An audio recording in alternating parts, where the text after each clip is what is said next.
क्या हम परमात्मा को अलग अलग संप्रदायों और दीवारों में बांटकर इंसानियत का मूल संदेश ही भूल चुके हैं? आज 2026 के इस दौर में जहां लोग बाहरी पहचानों पर लड़ रहे हैं, वहां धन धन साहिब श्री गुरु नानक देव जी का ये पावन प्रकटोत्सव संपूर्ण मानवता की आंखें खोल देगा।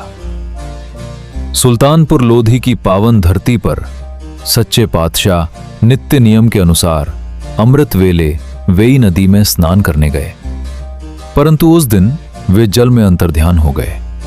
3 दिनों तक जब उनका कोई अता पता नहीं चला तो संसार ने समझा कि वे नदी के वेग में बह गए हैं, परंतु जगत गुरु तो उस निराकार अकाल पुरख की रूहानी दरगाह में सीधे संवाद कर रहे थे, जहां उन्हें सृष्टि के कल्याण का महासंकल्प प्राप्त हुआ।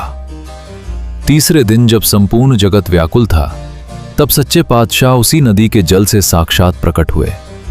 उनके मुखमंडल पर एक ऐसा अद्भुत, अलौकिक और दिव्य नूर चमक रहा था जिसे देख हर कोई विस्मित रह गया। समाधि से जागते ही संपूर्ण मानवता के कल्याण के लिए उनके मुखारविंद से जो पहले पावन बोल फूटे वो थे, न को हिंदू न मुसलमान।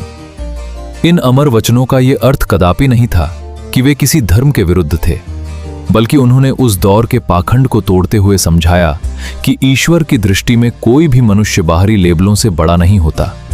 परमात्मा केवल आत्मा की शुद्धता और प्रेम को देखता है। इस एक महाघोषणा ने सदियों की नफरत को मिटाकर एक पिता, एक इंसानियत के नए युग का आरंभ किया, जिसे सुनकर हर संकुचित सोच नतमस्तक हो गई। साहिब श्री गुरु नानक देव जी का ये वेई संवाद आज के आधुनिक समाज का सबसे बड़ा सत्य है। धर्म को कभी भी नफरत, अहंकार या ऊंच नीच का जरिया मत बनाइए।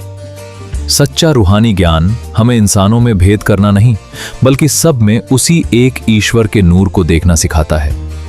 जब आप दूसरों को उनकी बाहरी पहचान से नहीं, बल्कि उनकी रूह से देखेंगे, तभी आपके मन को वास्तविक और स्थायी शांति मिलेगी। मौन हो जाओ और अपने भीतर के उस सार्वभौमिक प्रेम को महसूस करो।